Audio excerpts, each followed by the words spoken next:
Part 1, The Perfect Picture. Anna adjusted her pearl necklace in the mirror, her fingers lingering on the cool, smooth surface. The necklace had been a gift from Mark on their 10th anniversary, a symbol of their enduring commitment.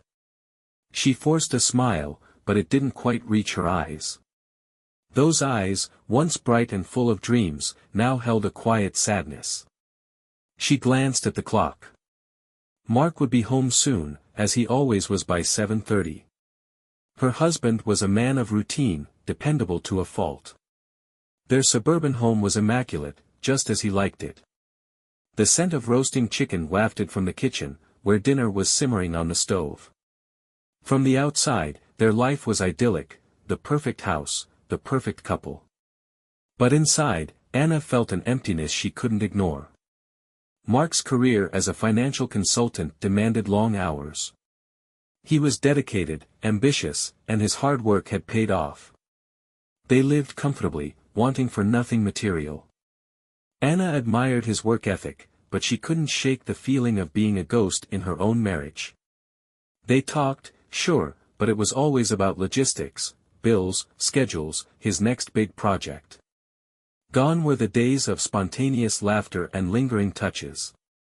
Gone were the surprises, the shared dreams, the excitement about the future. That night, they were attending one of Mark's company parties, a lavish affair in the grand ballroom of the prestigious downtown Marriott. Anna slipped into her elegant black dress, the one Mark had complimented her on years ago. She remembered the way his eyes had lit up when he saw her in it, the way he had pulled her close and whispered, "You look stunning." She wondered if he would notice tonight. The ballroom was a sea of polished smiles and expensive suits. Anna wandered among the crowd, a glass of champagne in hand, feeling like an accessory to Mark's polished image. She knew the drill: smile, nod, make small talk with the wives and girlfriends. She was good at it, but it felt hollow. Across the room, she noticed a man she didn't recognize. He was charming, with an easy smile and a knack for making people feel important. He was holding court, a small group of colleagues hanging on his every word. There was something about him, a charisma that drew people in. She watched as he excused himself from the group and made his way towards her. "You must be Anna," he said, extending his hand. "I've heard so much about you. I'm Ethan, the new project manager." His hand was warm, his grip firm but gentle. "Nice to meet you, Ethan," she replied, feeling a slight blush creep into her cheeks. Their conversation flowed effortlessly. Ethan was engaging, asking her about her interests, her passions. He listened intently as she talked about her love of painting, a passion she hadn't indulged in years. Mark had always been supportive but busy, his mind often preoccupied with work. But Ethan made her feel seen, heard. For the first time in years, she felt like more than just an accessory. As the night wore on, Anna found herself seeking Ethan out. His laughter was infectious, his stories captivating. When Mark finally pulled her away to meet another group of colleagues, Anna found herself glancing back at Ethan more than once. On the drive home, Mark was quiet, his mind already on the next day's meetings. Anna looked out the window, the city lights blurring into a kaleidoscope of color. She thought about Ethan, about the way he had made her feel. It was innocent, she told herself. Just a pleasant conversation, a moment of connection. But as she slipped into bed that night, she couldn't shake the feeling that something had shifted. Over the next few days, Anna found herself thinking about Ethan more and more. She told herself it was silly, that she was reading too much into a simple conversation. But she couldn't deny the spark she had felt, the way he had made her feel alive. Little did she know, that spark was about to ignite a fire that would change everything. To be continued, Part 2, The First Temptation. The next day, Anna found herself staring at her phone, her thumb hovering over Ethan's name. She had looked him up on social media, telling herself she was just curious. She wanted to know more about the man who had made her feel so seen, so alive. His profile was filled with photos of adventures, hiking trips, concerts, art exhibitions. He seemed to live life to the fullest, embracing every moment. It was a stark contrast to her own life, which felt increasingly stagnant. She started to type a message, then deleted it. She did this 3 more times before finally hitting send. It was great meeting you last night. Mark's a lucky guy. Her heart skipped a beat as she saw the message delivered. She told herself it was innocent, just a polite follow-up. But she couldn't deny the flutter of excitement in her chest. Ethan's response came quickly.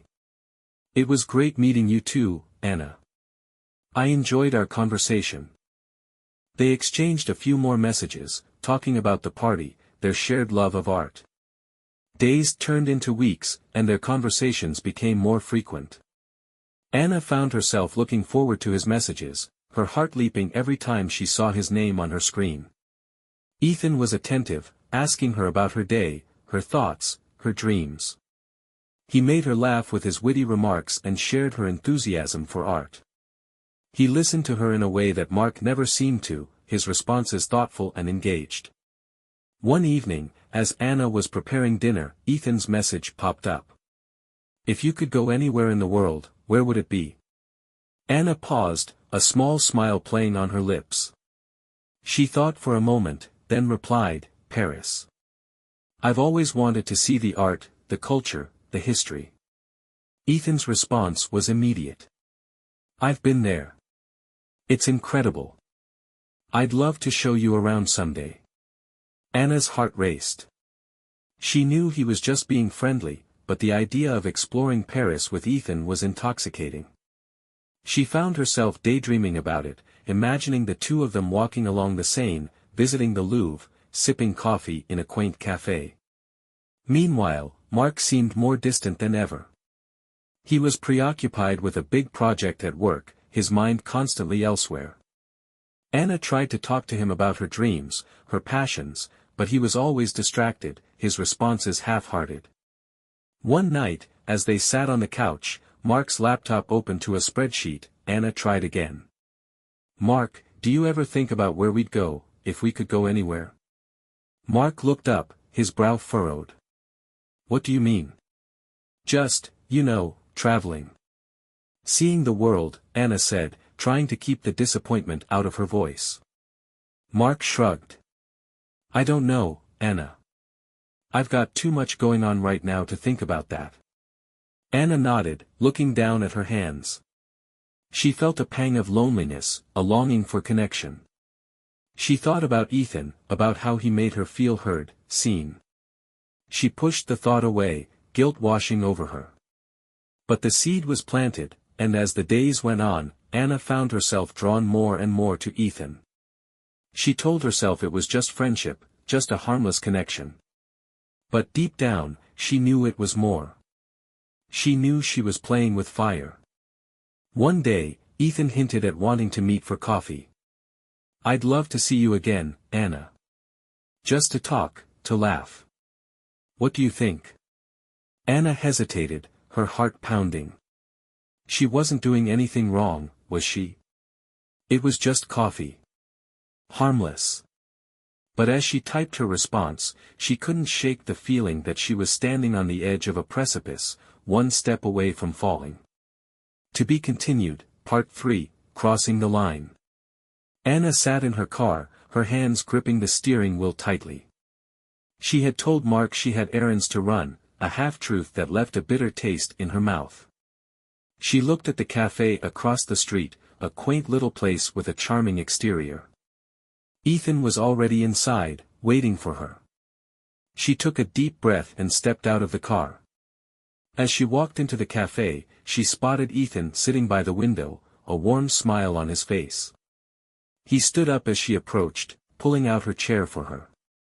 You look beautiful, he said, his eyes lingering on hers. Anna blushed, looking down at her hands.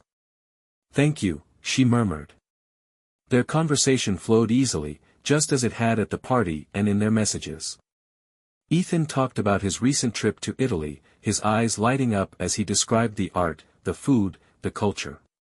Anna listened, enthralled, her own dreams of travel bubbling to the surface.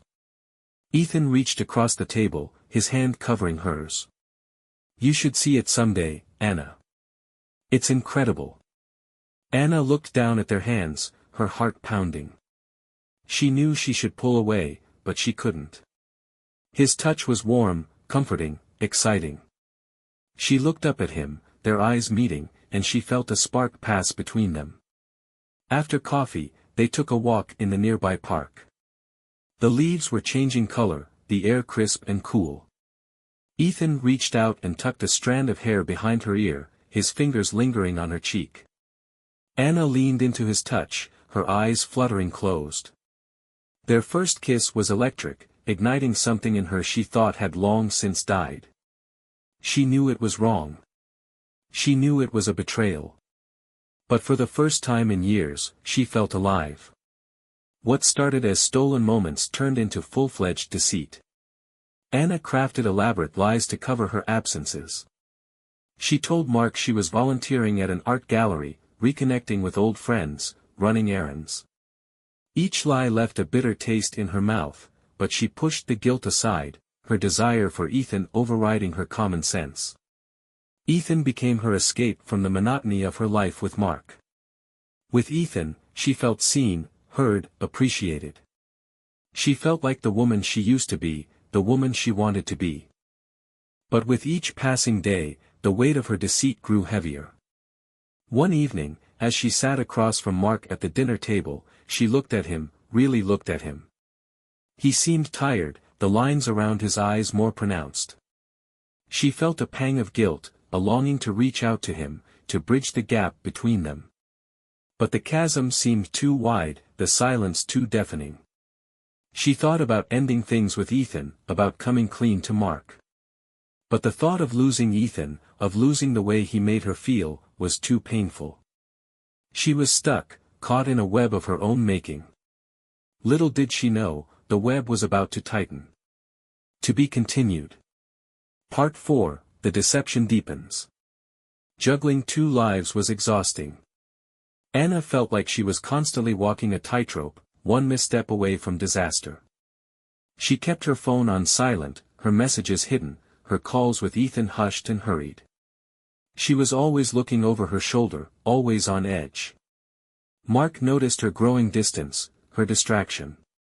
He asked her about it, his brow furrowed in concern. Anna brushed off his concerns with excuses about volunteering, about reconnecting with old friends, about exploring new hobbies. She saw the doubt in his eyes, the hurt in his expression, but she pushed it aside, her mind consumed with Ethan. Ethan, meanwhile, began demanding more. He wanted her to spend weekends with him, to consider leaving Mark. The thought terrified her. She didn't hate Mark, she cared for him deeply. She saw the pain in his eyes, the loneliness in his expression, and it echoed her own. But she couldn't deny the thrill Ethan brought into her life, the excitement, the passion. The guilt was unbearable at times. At night, lying next to Mark, she would think about the vows they had exchanged, the promises they had made. She would think about the life they had built together, the dreams they had shared. And she would think about how she had drifted so far from that life, from those dreams. But the next morning, a message from Ethan would pull her back into his world. His words were like a drug, intoxicating, addictive. She craved his attention, his affection, his love. She was caught in a whirlwind, a storm of her own making, and she didn't know how to escape. One day, as she sat in her car, her phone buzzed with a message from Ethan. "I can't stop thinking about you. When can I see you again?" Anna looked at the message, her heart pounding. She knew she should end it, should walk away before it was too late. But she couldn't. She was in too deep, her heart too entangled. She typed a response, her hands shaking. "Soon. I promise." As she hit send, she looked up, her eyes meeting Mark's in the rearview mirror. He was standing on the porch, his expression unreadable. Anna's heart leapt into her throat. She quickly put her phone away, her mind racing. Did he see? Did he know?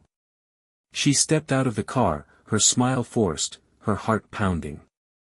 Mark looked at her, his eyes searching, his expression guarded. Anna felt a chill run down her spine.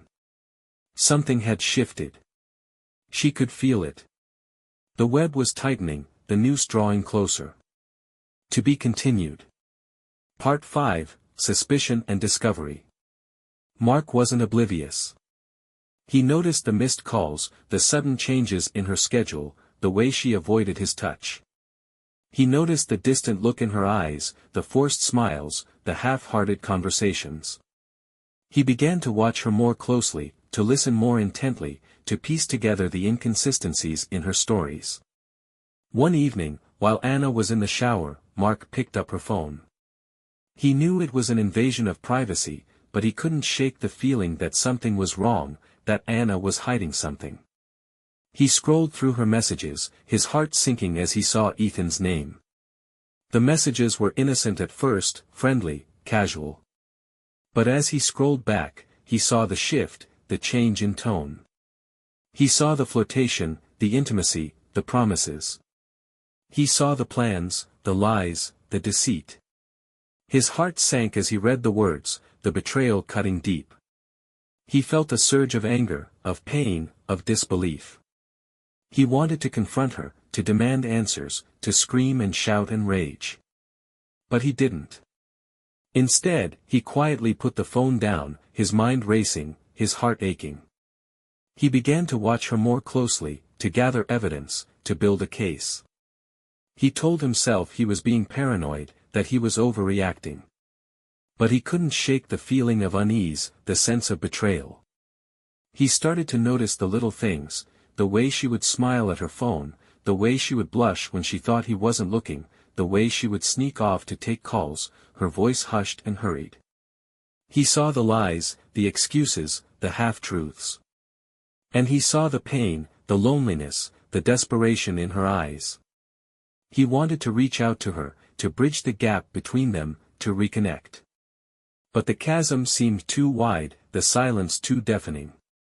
He was lost, adrift in a sea of doubt and despair.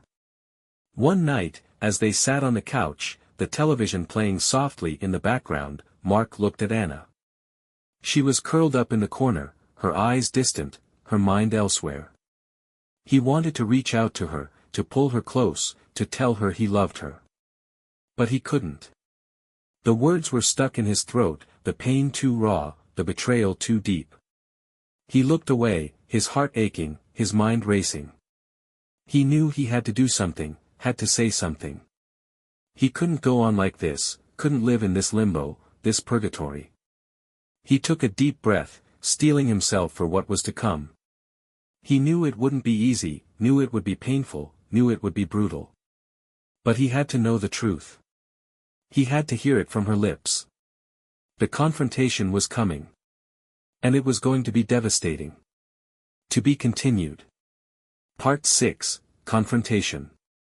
The confrontation came on a stormy Saturday night. The rain lashed against the windows, the wind howling through the trees. The house was dark, the silence deafening, the tension palpable. Anna had just returned from meeting Ethan, her heart pounding, her mind racing. She had told him it was over, that she couldn't do this anymore, that she had to end it. He had begged her to stay, had pleaded with her, had promised her the world.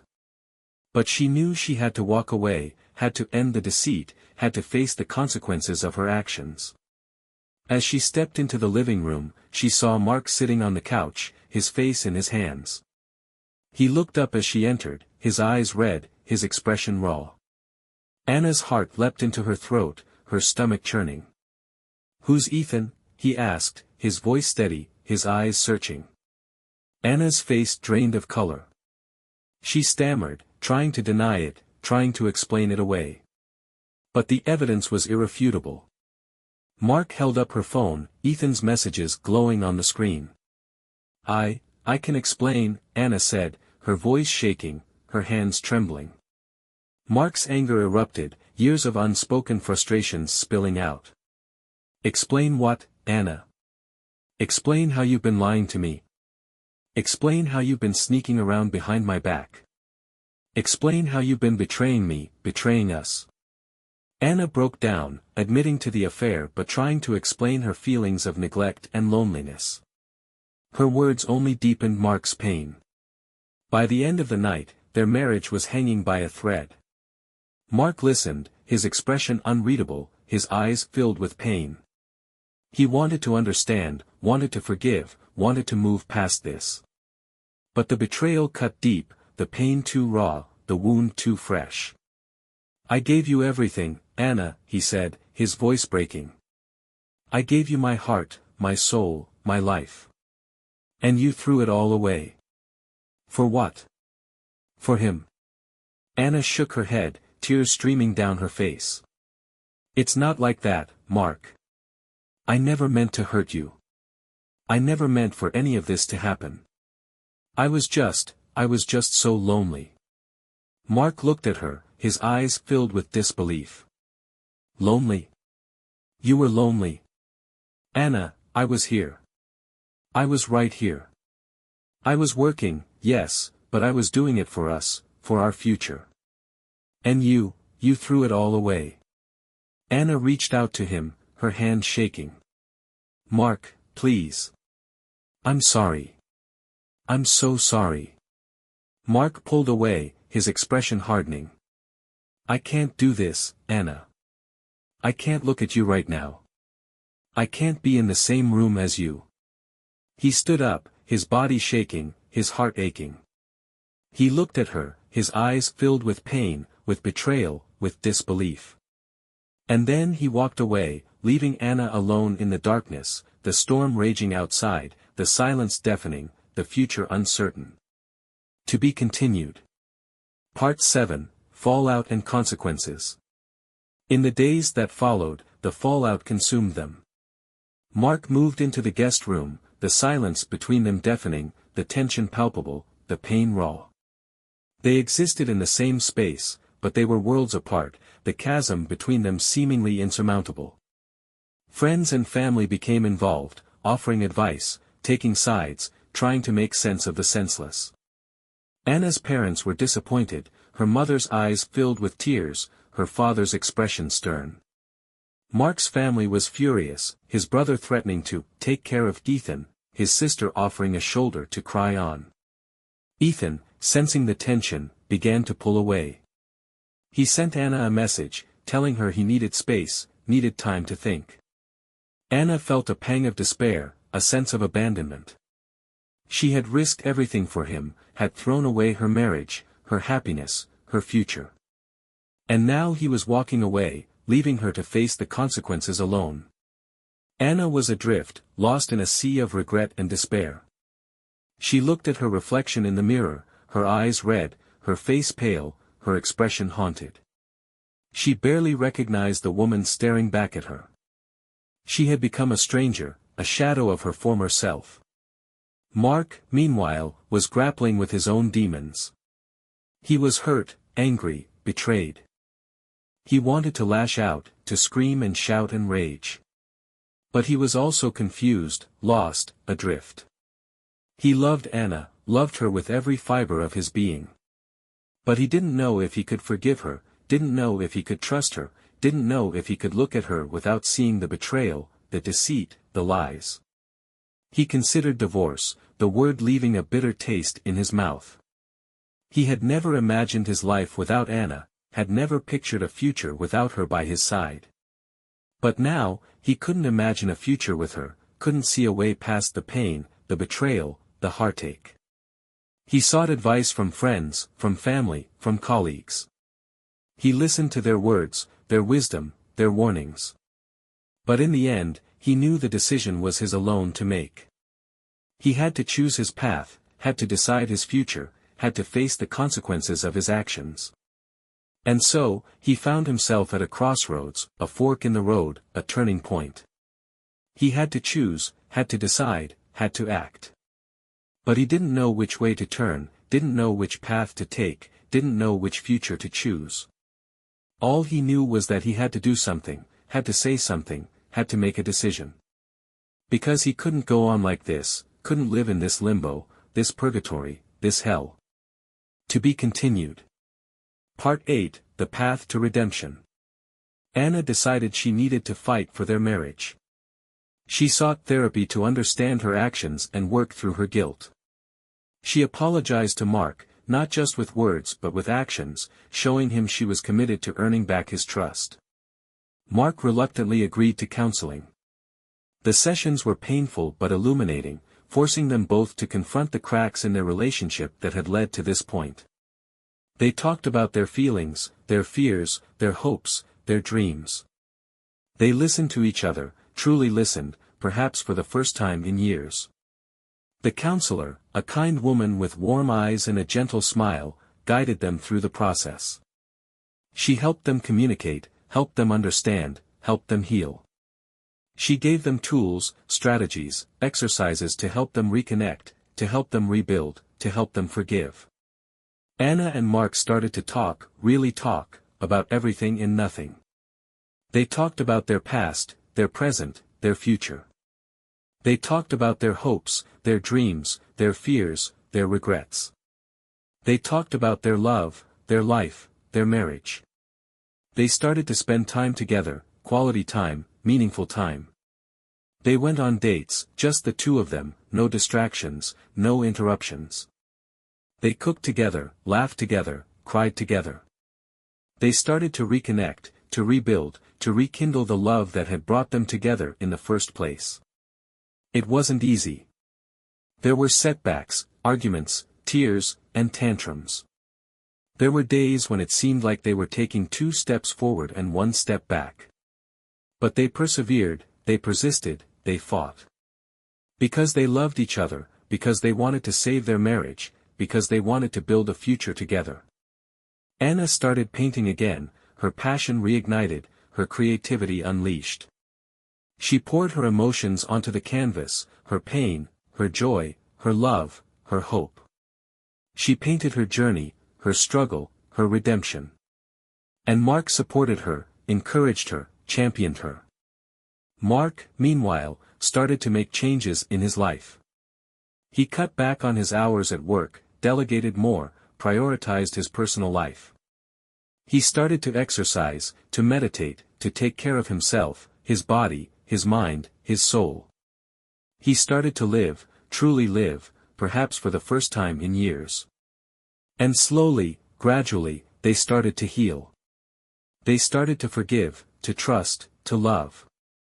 They started to build a new future, a future filled with hope, with promise, with potential. But the journey was far from over. Because forgiveness is a journey, not a destination. And trust is a fragile thing, easily broken, slowly rebuilt. And love is a choice, a decision, a commitment. And they were committed, committed to each other, committed to their marriage, committed to their future. To be continued. Part 9, The Hardest Decision. After months of therapy and soul-searching, Mark faced a difficult choice, to forgive Anna and rebuild their life together or to let go and move on. Anna, too, grappled with the full weight of her betrayal and the damage it had caused. Mark looked at Anna, his eyes filled with a mix of pain and love. He saw the woman he had fallen in love with, the woman he had promised to spend his life with, the woman he had vowed to love, to honor, to cherish. And he saw the woman who had betrayed him, who had lied to him, who had broken his heart. He thought about the vows they had exchanged, the promises they had made, the life they had built together. He thought about the dreams they had shared, the hopes they had nurtured, the future they had planned. And he thought about the pain, the betrayal, the heartache, the despair. He thought about the journey they had undertaken, the path they had traveled, the road they had walked. He thought about the tears, the laughter, the arguments, the silence. He thought about the healing, the forgiveness, the redemption, the love. And he made his decision. Anna looked at Mark, her heart in her throat, her breath held, her future hanging in the balance. She saw the man she had fallen in love with, the man she had promised to spend her life with, the man she had vowed to love, to honor, to cherish. And she saw the man she had betrayed, the man she had lied to, the man she had broken. She thought about the vows they had exchanged, the promises they had made, the life they had built together. She thought about the dreams they had shared, the hopes they had nurtured, the future they had planned. And she thought about the pain, the betrayal, the heartache, the despair.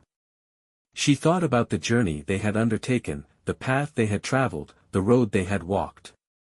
She thought about the tears, the laughter, the arguments, the silence. She thought about the healing, the forgiveness, the redemption, the love. And she made her decision. They made the decision together. Mark chose forgiveness, not because it was easy, but because he believed their love was worth saving. Anna vowed to never take that forgiveness for granted, to never take their love for granted, to never take their marriage for granted. They chose to forgive, to trust, to love, to heal, to rebuild, to redeem. They chose to fight for their marriage, to fight for their love, to fight for their future. Because love is a choice, a decision, a commitment. And they were committed, committed to each other, committed to their marriage, committed to their future. To be continued. Part 10, Moving Forward. Rebuilding trust was a slow and painful process, but it brought them closer than ever before.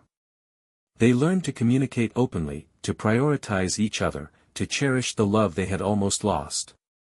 Anna and Mark discovered that true love isn't flawless, it's a choice made every day, even in the face of heartbreak. They learned that forgiveness is a journey, not a destination. They learned that trust is a fragile thing, easily broken, slowly rebuilt. And they learned that love is a choice, a decision, a commitment. They started to live, truly live, perhaps for the first time in years. They laughed, they loved, they danced, they dreamed. They traveled, exploring the world together, creating new memories, building new dreams. Anna painted, her passion unleashed, her creativity soaring. She painted their journey, their struggle, their redemption, their love. And Mark supported her, encouraged her, championed her. Mark, meanwhile, found a new balance in his life. He worked, but he also lived. He prioritized his personal life, his marriage, his happiness. He exercised, he meditated, he took care of himself, his body, his mind, his soul. They built a new future together, a future filled with hope, with promise, with potential. They built a future filled with love, with laughter, with joy, with dreams. And they lived, truly lived, loved, truly loved, perhaps for the first time in years. Because they chose to forgive, to trust, to love, to heal, to rebuild, to redeem. Because they chose to fight for their marriage, to fight for their love, to fight for their future. Because love is a choice, a decision, a commitment. And they were committed, committed to each other, committed to their marriage, committed to their future. And so, they moved forward, hand in hand, heart to heart, soul to soul. They moved forward, together, united, strong.